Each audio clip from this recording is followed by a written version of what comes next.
Oh, this is the 200th episode? Oh, that's big. You know we've been on for that long, Will? Yeah.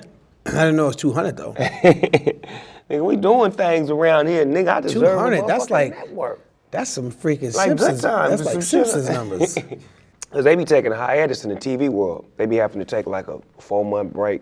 Season. Yeah, different seasons. We Oh, don't have you that. 200 weeks straight? Yeah, no seasons. We just go. Lock and load. And most of my You ain't guests, missed not one? No, we roll. We did Christmas specials, Thanksgiving specials. Every week? Every week, on the ball. You don't be calling in sick like, I'm tired, can you cancel it? I can't. It's the GGN. Damn. Hey, hold on, let me turn down the music a little bit, man. Yeah. We don't want to have to clear no expensive samples. Oh, wow. But this is a great special day.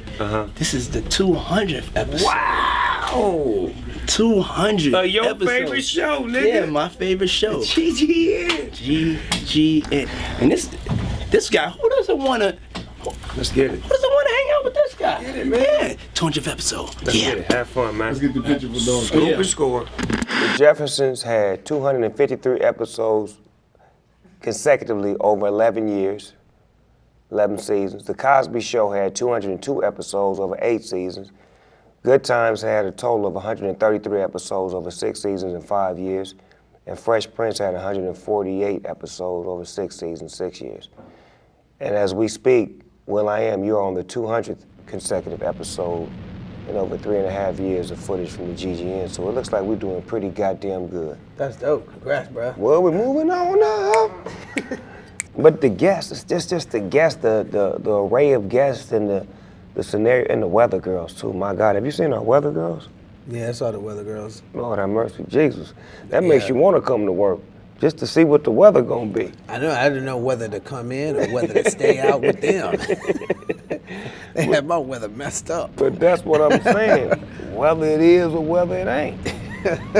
They know the difference. Ladies and gentlemen, boys and girls, we'd like to welcome you inside the GGN News Network. I'm your host with the most, Finding Nemo, AKA Nemo Hose. And today on my show, I got a real special guest, a pioneer of this real hip-hop music, producer extraordinaire, rapper, writer, actor, entrepreneur, tech conglomerate, and video genius, my main man, Will.I.Am. What up, Snoop? Is that a cold intro, boy? I wrapped all your shit up, see, because I know you're an actor too, because I seen you in that movie where you disappeared on a nigga. Oh, X-Men. Yeah, they snatched my spine though. Yeah, they got you disappeared on a nigga. I said, this nigga cold. Nigga with a cowboy suit on, leather suit, disappeared on a nigga.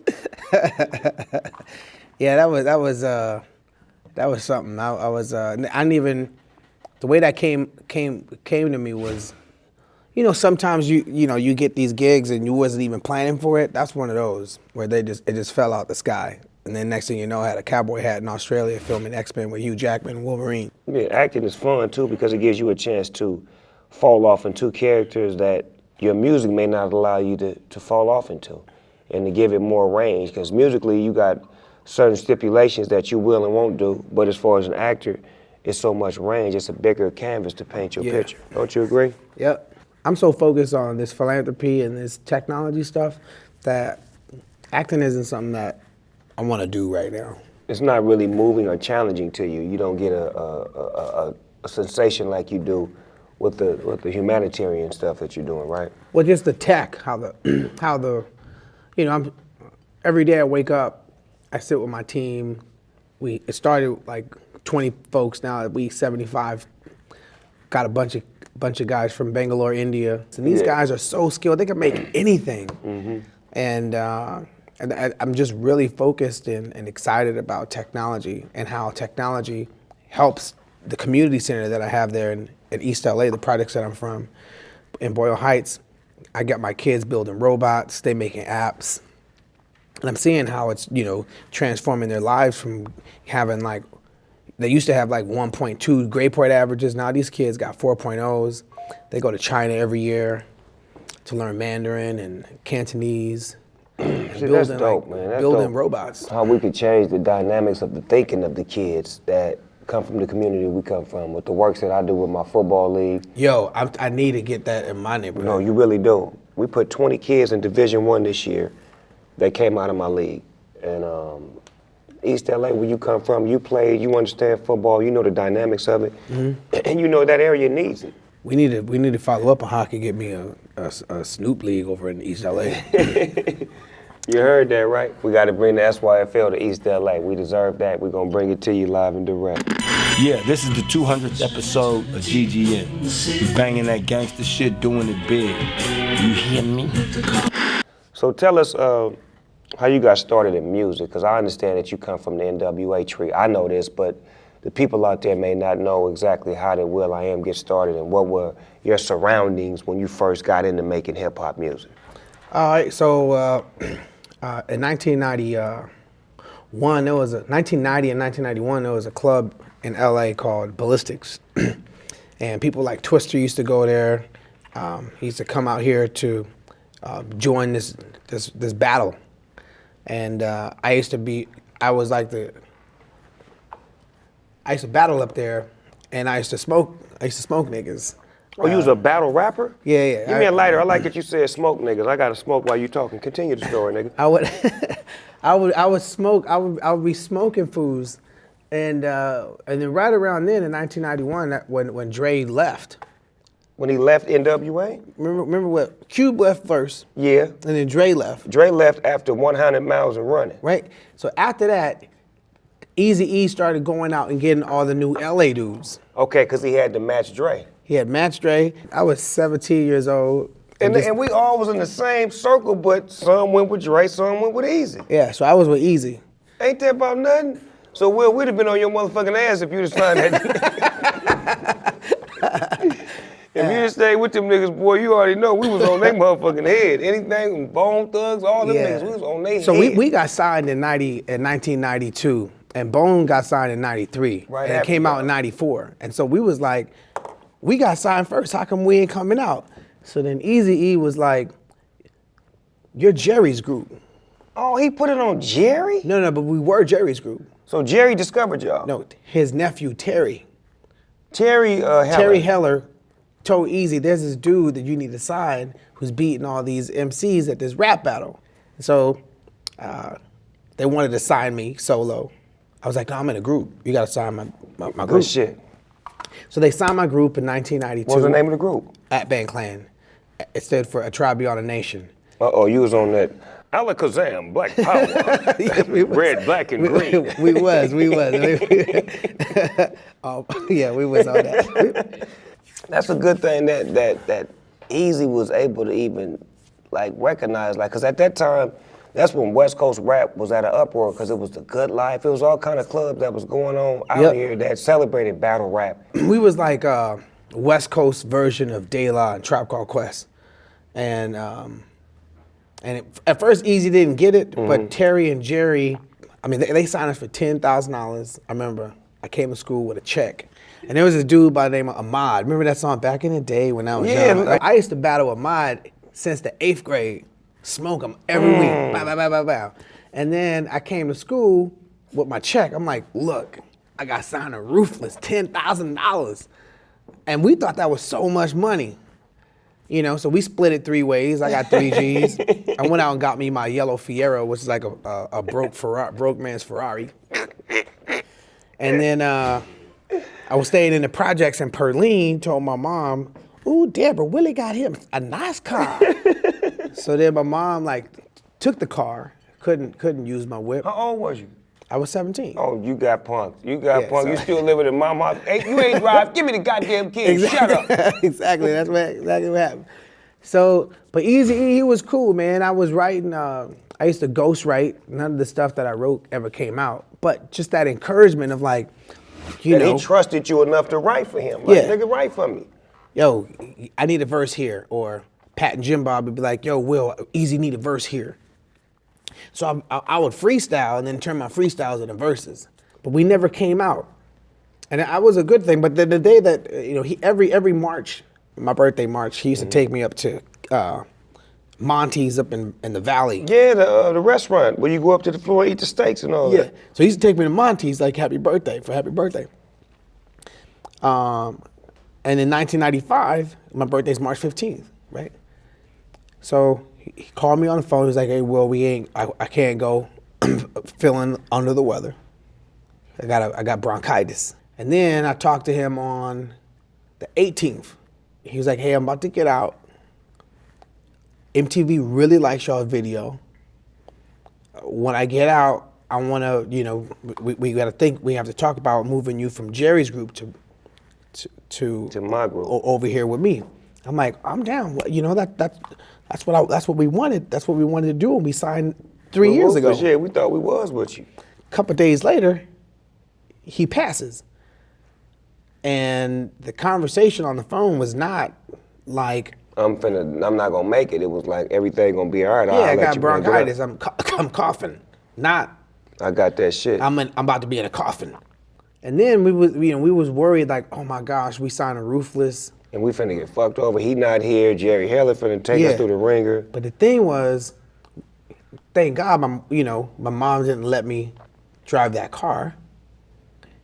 And more importantly, my mom never signed the contract because I signed it as a minor. Oh, you needed her permission. So the contract was void. Oh, wow. The whole time, right? I signed when I was 17. We're like, "Yo, let's start a new group." And then we started Black Eyed Peas June 1995. So this June will be 20 years since we started the group. So the Black Eyed Peas was not the first group. No, Black Eyed Peas was the name of the production company that produced Ant Clan. Okay. So you just said, "Fuck it, let's just go straight 100 Black Eyed Peas." Yeah. So And that you was found group members?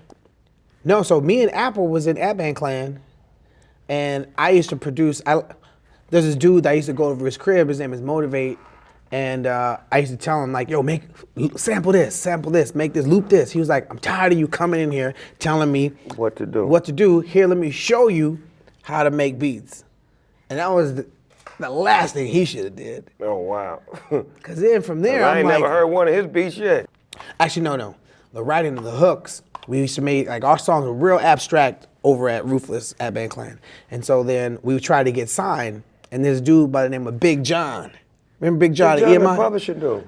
Yeah, so we tried to get a publishing deal with Big John. Big John was like, I can't say your stuff is whack because you rap fresh.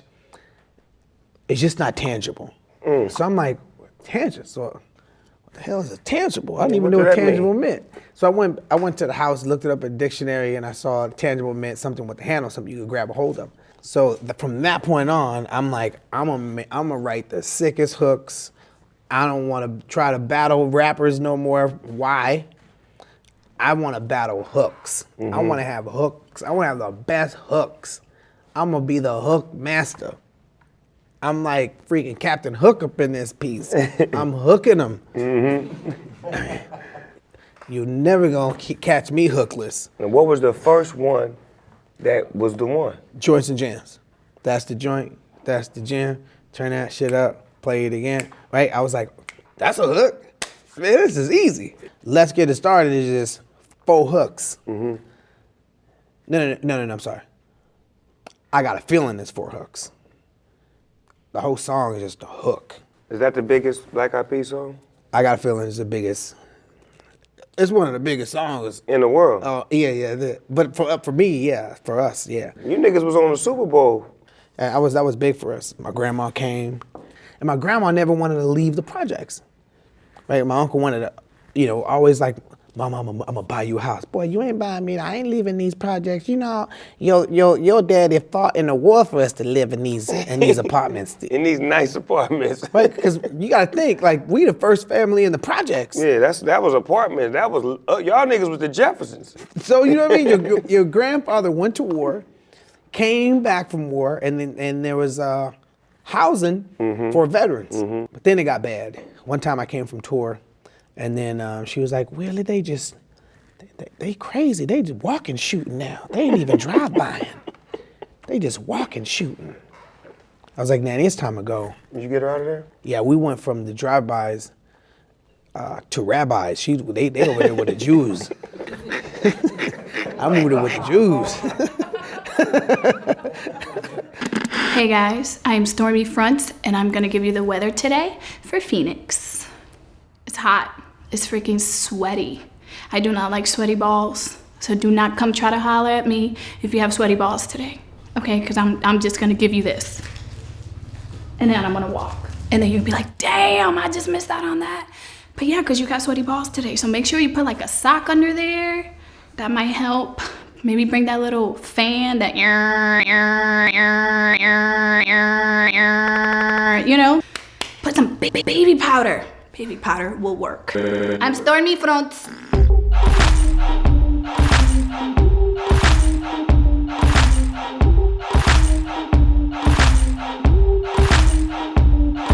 My walk talk for me, my whip talk for me, my gat talk for me, blah, what up, homie? My walk talk for me, my whip talk for me, my gat talk for me, blah, what up, homie? Yo, what's good, y'all? This is Doug E. Fresh, and I want to say congratulations, love, and respect. And it's always an honor to represent GGN to the end and back again. Congratulations on your episodes. I heard it's 200, 300, whatever it is. Keep it going. What were some of your musical influences before you got into making music? Earth, Wind, and Fire. Parliament, Funkadelic, George Clinton. Isley Brothers. Everything my mama played, except for Houdini. Them niggas' music was the shit. Yo, 5 minutes of funk is still probably like, yo, that shit.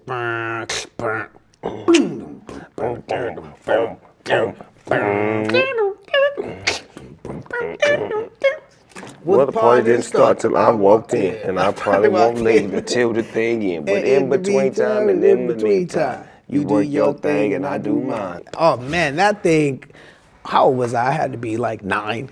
For real? I was like 10 years old. It was that like 80 what? 85.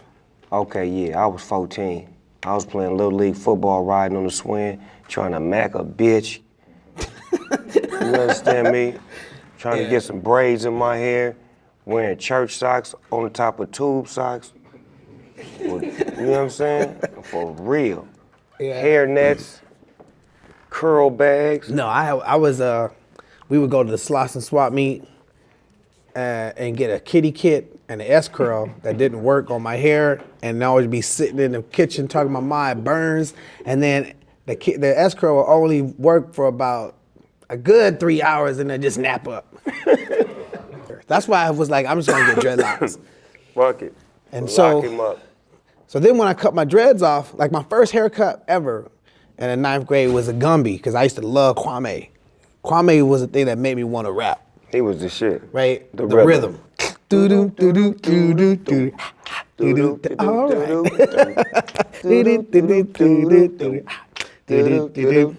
Well, I came here for something funky to happen. Is this Christmas? Because everybody's rapping. That thing made me want to rhyme. And I'm the like, nigga style? yes. The polka dots? Yeah. That's and then like then Biggie killed it for everybody that with polka dots. Yeah, he did. Like, Biggie went hard. But he said, what did he say? I gave you played out like that nigga with the polka dots. I'm like, we gotta change our style. Biggie killed it with that. Made niggas buy the Coogee sweaters and Versace shirts. That shit made the budget go up high, man. Yeah. Yeah, so so I had my hair to the side. So I had a Gumby after, a Gumby with a step, because Rakim had that. Oh, so it had like steps on it.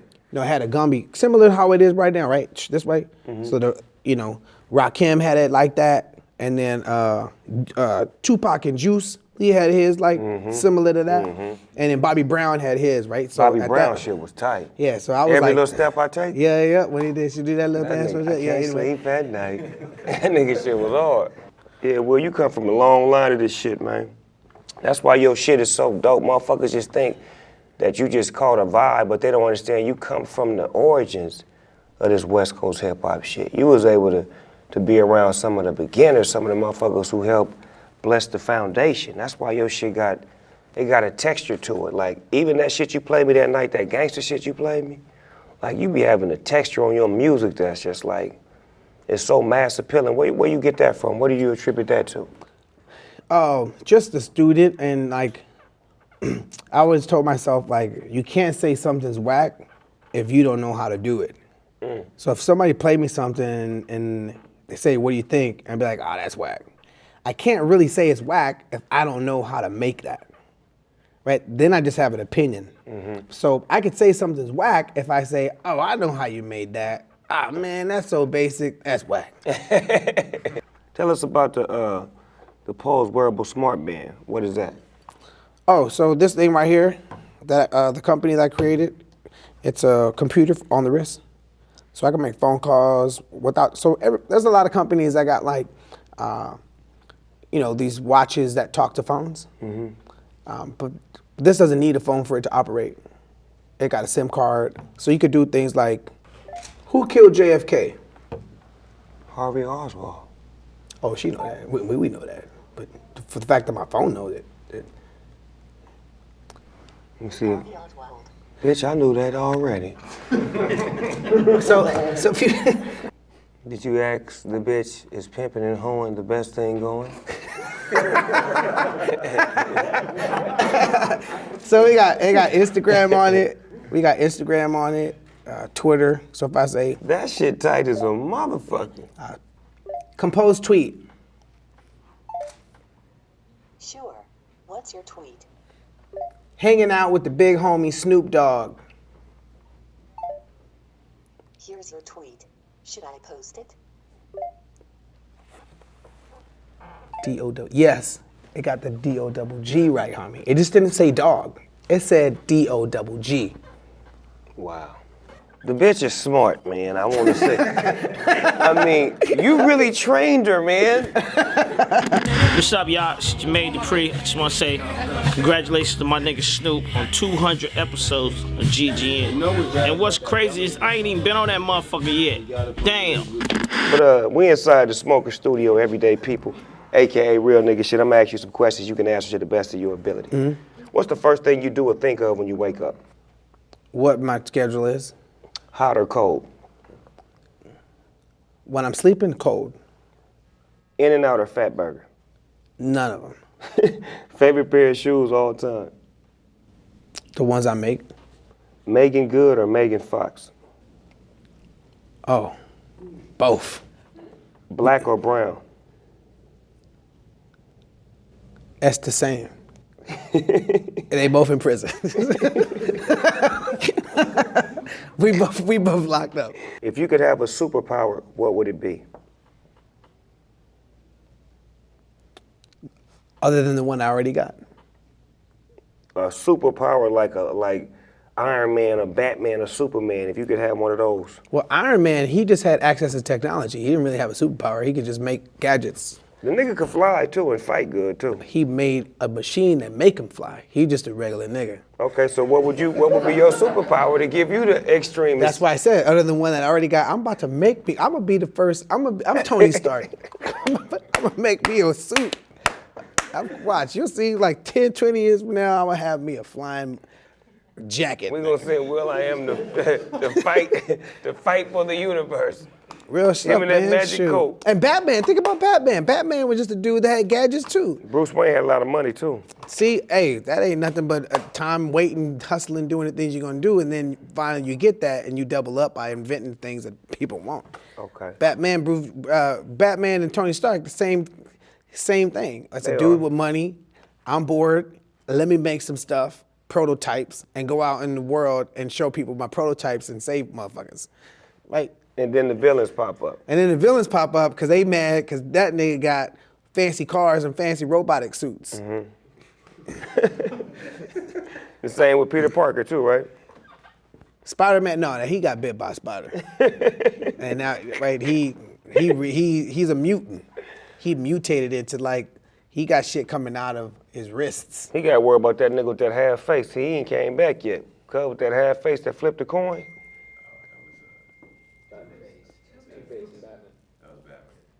No, that wasn't cuz. That was Spider-Man, cuz. They gonna tell me about movies I seen, nigga. He flipped the coin, told the nigga, if I land on this, your ass is grass, nigga. You better hope it don't land. That was Batman, bro. Give a fuck about what y'all thought it was, nigga. The tape I bought had Spider-Man on the front, nigga. Church Preach, tabernacle.